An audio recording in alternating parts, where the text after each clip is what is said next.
ሰላም እንዴት ናችሁ? ሰሞኑን አንድ እህታችን ሞታ እንግዲህ ሚዲያው ስለሱ ብቻ ነው የሚያወራው። ነፍሷን ይማረው፣ ለቤተሰቦቿ መጽናናት ይሁን። ኬት ወጣት እህታችን እየተነገረ ያለው ከፎቅ ላይ ወጥቃ ነው የሞተችው ተብሎ ምርመራ እየተደረገ እንደሆነ ያው መረጃው አለን።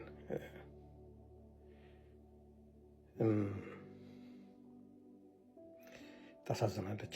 ቆንጆዬ ልጅ ነበረች። ብዙ ፊቸር ያላት ነች። በብዙ ነገር መቀየር፣ ቤተሰቧን መርዳት፣ ራሷን ማስተካከል የምትችል ነች። ህይወቷ በማለፉ እንደ ማንኛውም ዜጋ ስሜቴ የሀዘን ነው። እኔ ከዚህ ጋር በተያያዘ መናገር የምፈልገው ማህበረሰባዊ ግብረ ገባችን እየተበላሸ መሆኑን ለማንሳት ነው። እኛ ኢትዮጵያውያን ማንኛውም ብሔር እንሁን ግፍ ተናጋሪዎች አይደለንም።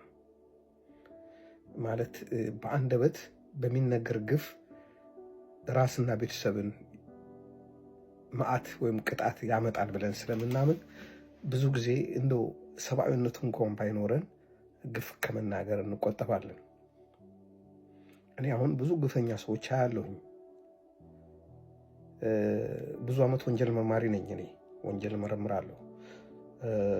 ሰው ገደሉ ተብሎም ሳይገሉ የታሰሩ ሰዎች አጋጥመውኛል።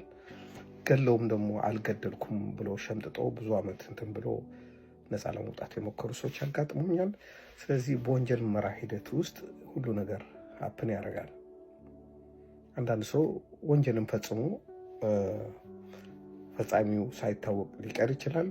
በአብዛኛው ግን ነፍስ ያጠፋ ሰው ግን ዞሮ ዞሮ ነፍስ ከእግዚአብሔር ስለሆነች ሲያዝ ነው የሚያጋጥመኝ፣ ወይ በሆነ መንገድ ነው የሚያጋጥመኝ።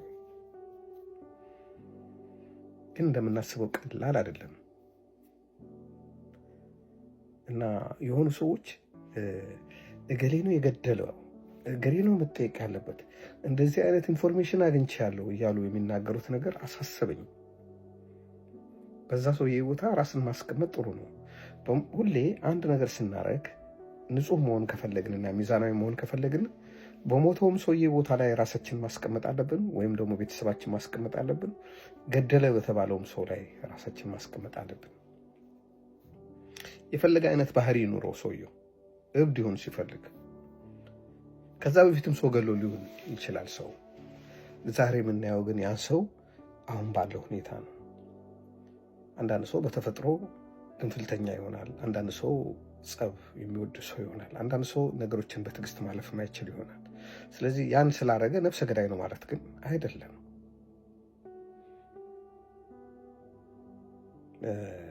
በጣም የማይገናኙ ነገሮች ሲነገሩ ስለሰማው ነው። ከፎቅ ላይ ስትወጥቅ እንዴት አካባቢው አልሰማም?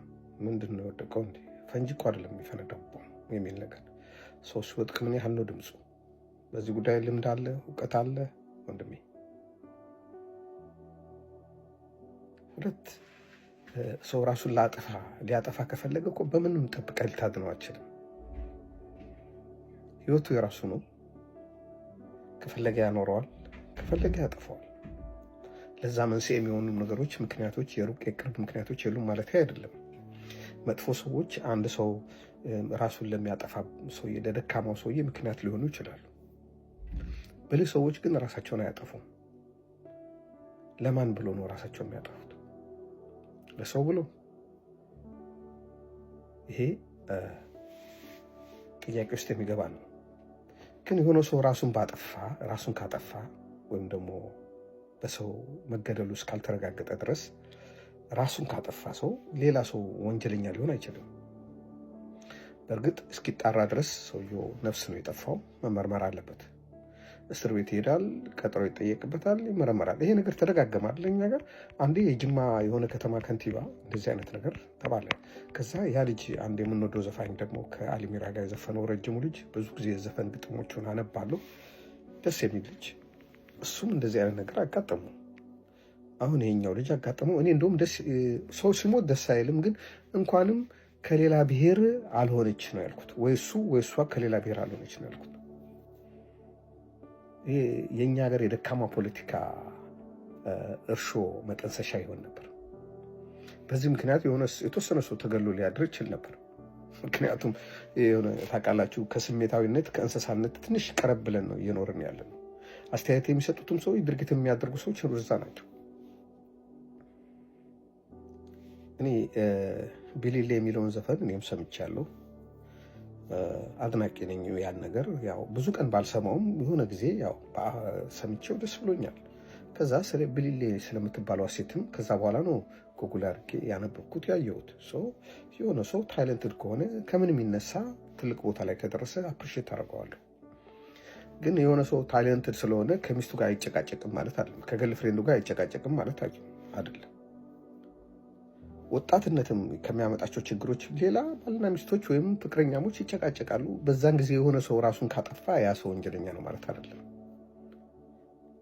ራሷን ታጠፋለች ብሎ አላሰብም ይሆናል። የሆነ ወንድ እኮ ወይም የሆነ ሴት ከሌላ ጋር ቢሄደች እንኳን ተብሎ ቢነገር ራሷ ታጠፋለች ብሎ አያስብም እኮ ሰው። በቃ እንለያያለን ብሎ ነው የሚያስበው። ስለዚህ መፍረድ ጥሩ አይደለም። ዝም ብለን አንደምድም።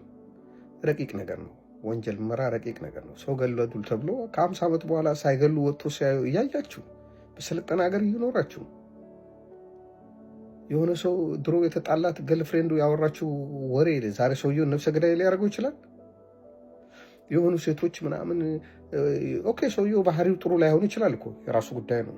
ግን ማየት ያለብን ከስሜት ወጣ ብለን ነው። ራሳችንም ስንት ብልግና ከኛ በላይ ባለጌ ያለ እንዴ! በተለይ ሶሻል ሚዲያ ላይ አሁን ዳኛ ሆነን የተቀመጥን ሰዎች እኛንን እነዛን ሰዎች ጣታችንን መጠቆምና እነሱን እንትን ማለት የምንችለው ከአንድ በታችን የወጡትን ነገሮች እናውቃለን። የህዝባችን ባህል፣ ማንነት፣ ክብር የሚጠብቅ ነገር ነበር የምንናገረው። ፕሊዝ እንረጋጋ። ሙያ ለባለሙያ እንተው። በተለይ በወንጀል ምርመራ ጉዳዮች፣ በነፍስ ግድያ ጉዳዮች ላይ ጣልቃ አትግቡ። ህዝቡ በአእምሮ እንዲፈርድ አታድርጉ። ዳኛውም የህዝቡ አካል እኮ ነው። የሰማቸውን ነገሮች ቀጣጥሎ የማይሆን ፍርድ ሊፈርድ ይችላል። ራሳችሁ እንደሆናችሁ አስቡት። ነገ ደግሞ እናንተ ቤት ይሄ ነገር እንደማይከሰት እርግጠኛ መሆን አትችሉም። ሰው ናችሁ። ስለ ሞተችው ልጅ አዝናለሁ። እነዚህ ወጣቶች ሁለቱም እንደዚህ አይነት ነገር ባይገጥማቸው ደስ ይለኝ ነበር። ግን እኛ ሰከን ማለት አለብን። አበሻዊ ግብረገባችን የት ሄደ? የግብረገብ ትምህርት የሚባል ነበር ድሮ። እሱ ትምህርት መጀመር አለበት። ካልሆነ ህዝባችን እየጠፋ ነው። ያዳመጣችሁ ነው። እግዚአብሔር ይስጥልኝ።